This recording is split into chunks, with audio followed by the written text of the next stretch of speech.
What is social justice? According to the case of Kalalang versus Williams, which was decided in the 1940s, it is neither communism nor atomism nor anarchy, but the humanization of laws and the equalization of social and economic forces of the state so that justice in its rational and objectively secular conception may at least be approximated.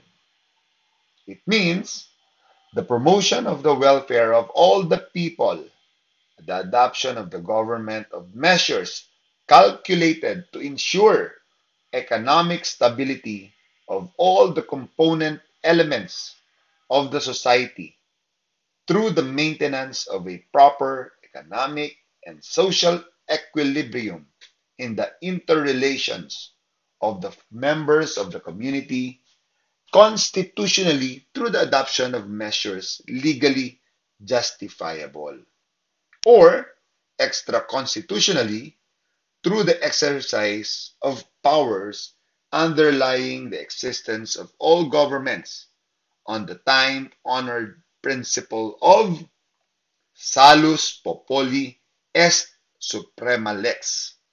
Ano ibig sabihin ng Latin na yon? Salus populi est suprema lex. The welfare of the people is the supreme law. Ulitin ko, class, ha? The welfare of the people is the supreme law. Salus populi est suprema lex. Simply, class, it only means itong social justice na tinatawag natin ay it is the removal of socio-economic inequities. Dito, tinatanggal yung diferensya ng mayaman at mahirap. Tinitilt in favor of the underprivileged. Okay? Ito yung pantabla sa mga mahihirap. According to the case of Guido versus Rural Progress Administration, decided in 1949, it does not champion division of property or equality of status. What it and the Constitution do guarantee are equality of opportunity, equality of political rights, equality before the law, equality between values given and received, equitable sharing of the social and material goods on the basis of efforts exerted in their production. It is a command to devise social measures, but of course, it cannot be used to trample upon the rights of others. Simply, class, okay? Pang-tilt siya, pang-equalize nga, ibig sabihin, ini-equalize. Okay? Dahil alam natin, madaming nagkiklaim na pag ikaw ay mahirap, api ka. So, ganon ang social justice.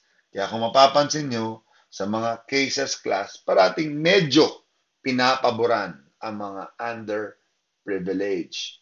Because yun nga, again, it is a constitutional guarantee.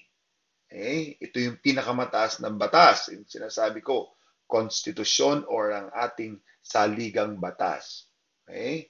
There should be equality before the law, equality of political rights. And again, according to the 1987 decision of Allied Investigation Bureau Incorporation versus OPLE, it is protection.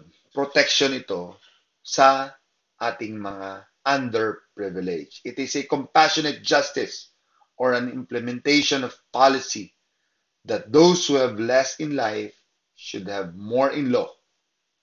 Okay? Since wala ka ng pera, dapat meron ka namang batas na kakampi sa'yo. Diba? So, paano natin ipinopromote to?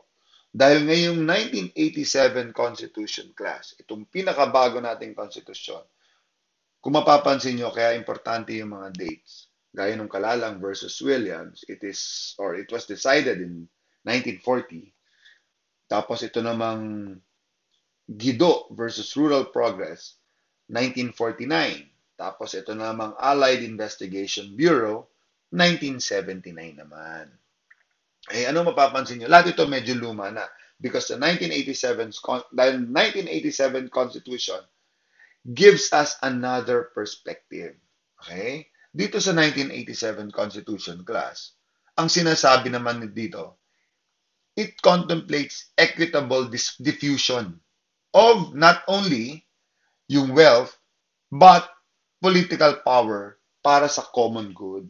So dito kasi parang sinasabi dun sa mga lumang social justice class, yung sinasabi lang is wealth, diffusion of wealth. Parang sinishare mo yung kayamanan mo, or kung di mo man sinishare, kung wala kang kayamanan, dapat may kakampi kang batas. Diba? But dito sa ating 1987 Constitution, medyo kakaiba. Kakaiba siya in the sense that parang in-expand kasi hindi lang wealth, kundi pati political power. So, paano mo siya mapopromote? Paano matutulungan? So, dyan yung mga inelect nyong mga kongresista or yung House of Representatives natin. Dapat, gumawa sila ng mga batas class. They should give the highest priority to the enactment of measures that protect and enhance the right of all the people, of course, human dignity, reduce social and economic and political inequalities, and remove cultural inequalities by equitably diffusing wealth and political power for the common good. So, yun ang number one nilang dapat gawin. Ano yun? Siyempre, di ba, tinatanggal na natin yung ating mga tinatawag nilang political dynasty. Of course. Pero hindi kasi ako naniniwala, class, sa political dynasty. There's no such thing as political dynasty in the Philippines. I was once interviewed in a Radio Veritas about political dynasty. I really don't believe there is dynasty in the Philippines because election tayo. Okay? Hindi mo pwedeng ipasa ang power. Hindi pwedeng ipasa ng tatay ang power niya sa kanyang anak o sa kanyang kamag-anak. So, yung dynasty na tinatawag is, for me class, hindi siya appropriate. However, kaya lang siya nagiging dynasty kasi feeling natin, pag yung tatay naging senador, yung anak nagiging automatic na senador din. At saka dito sa atin, nakakadalawang pangulo na tayo na yung magulang naging presidente, yung anak naging presidente rin. The case of course, Diosdado Macapagal and Gloria Macapagal Arroyo. And, of course, the famous Corazon Aquino and Noynoy Aquino both became president. Yung kanilang parent-child tandem. Okay? Kailangan lang na mayroong mga batas na kahit paano mariregulate itong mga ganitong uh, senaryo or political scenarios. Okay? Yun lang ba yon about politics? Not really, class. Meron pa yung tinatawag natin, of course, preservation of human dignity. Diba? Kasama na dyan yung ating, pag mahirap ka, mas madalas, ikaw yung napaparusahan ng kamatayan. So, masyado tayong binibigyan natin dapat ng utmost protection yung mga mahihirap. Kasama rin dito, class, yung ating cultural inequalities.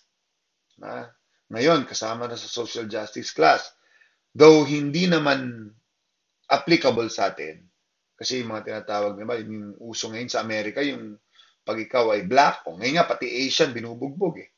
Diba? So, dapat wala yun, class. And, yung bago natin, we are trending towards or geared towards yung acceptance na nung tinatawag na LGBTQI. Ngayon, very ano na yan, popular. Napaka-popular na ngayon na dapat they are part of the society, they should be given priority or not priority naman, equal treatments. Di ba? Kaya nga pati mga CRs, dapat meron silang mga comfort rooms or toilets, even in the malls. Separate kasi they are already considered in our society. That is considered social justice.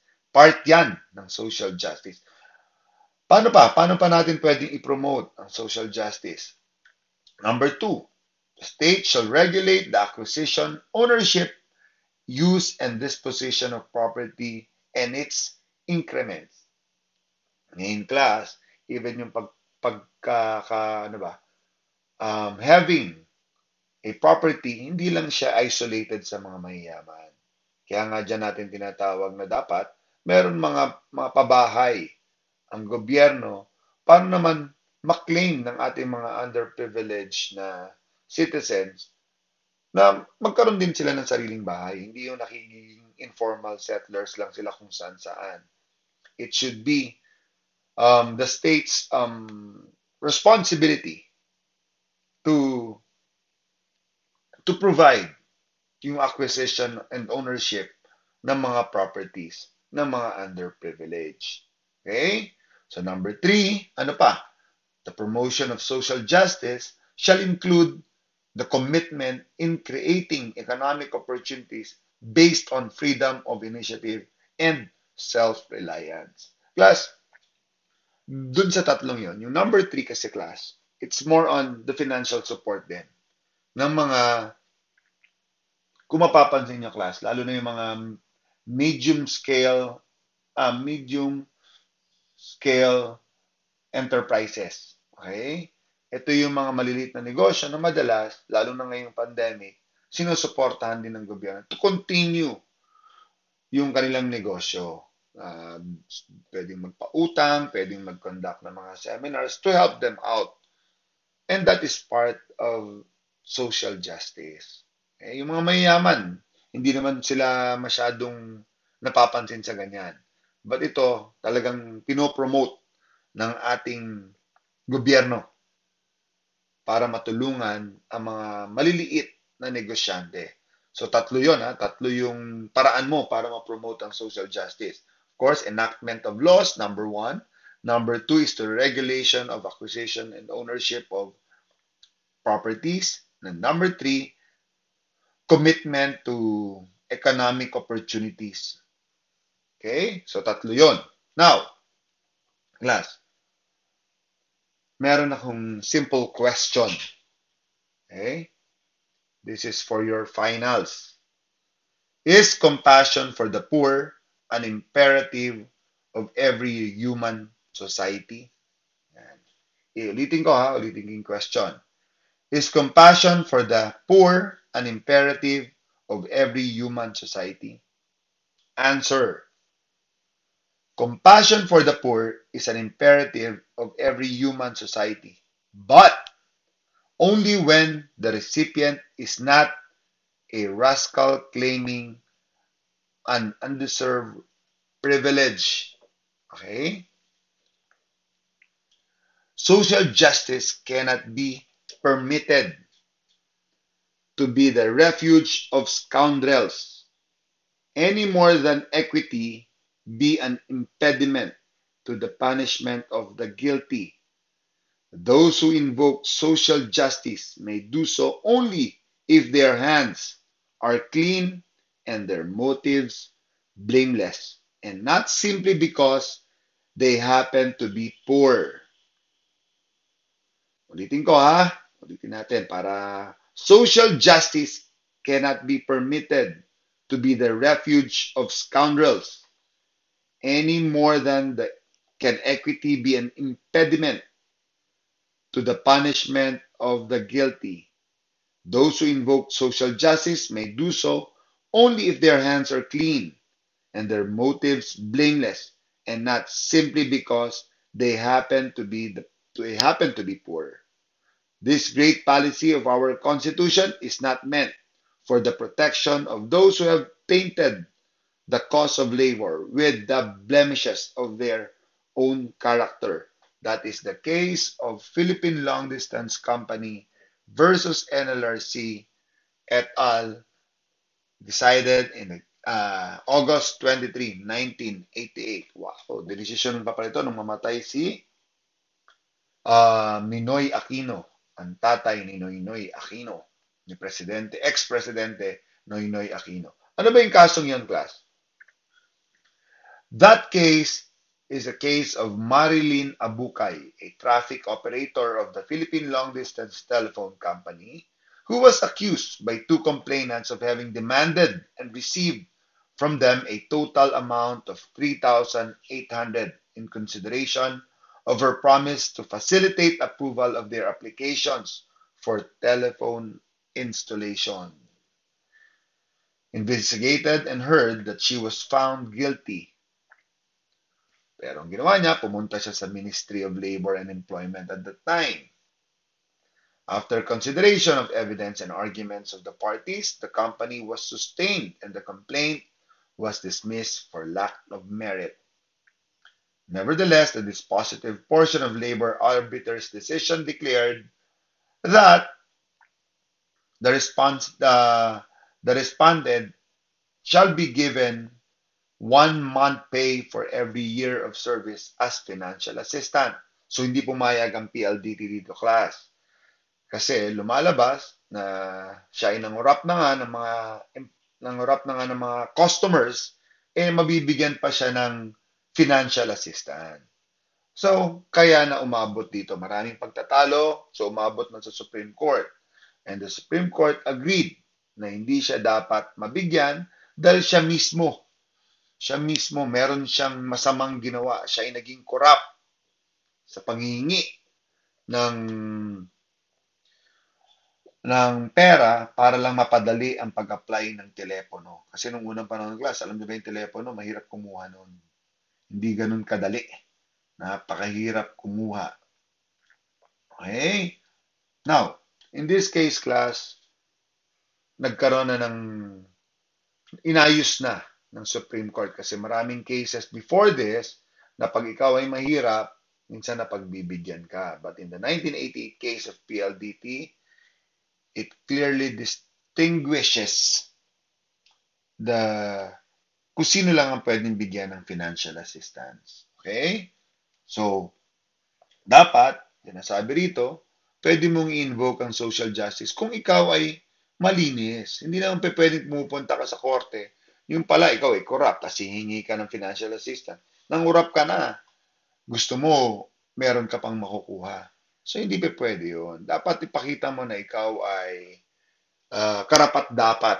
Ang sinasabi nga ng Supreme Court doon sa kasong ito, kung halimbawa, yung mga nanay na marating absent at dahil nag-aalaga ng anak, dapat bang bigyan ng financial assistance yun pag nagkaroon ng pag na-terminate siya sa trabaho? According to the Supreme Court, posibleng mabigyan. Why?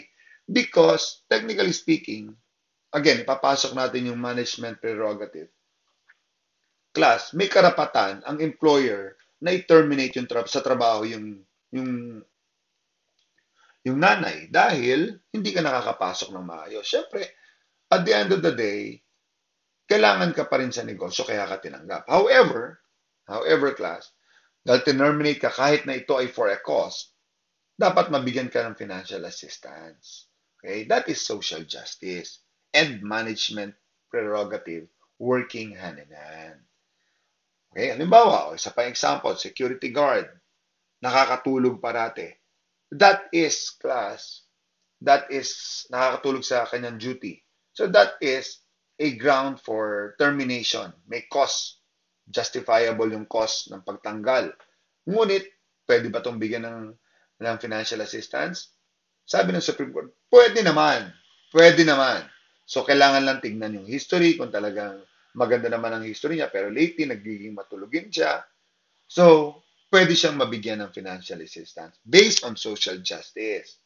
Okay? And management prerogative, pwede siyang tanggalin. However, kung yung guard na to ay nakatulog dahil yung pala gabi-gabi lasing. So, dapat ba bigyan siya ng separation pay? Then the answer will be different. Hindi na.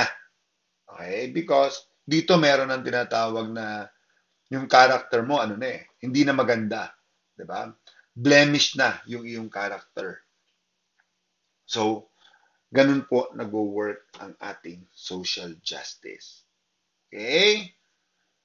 Thank you very much, and that is social justice.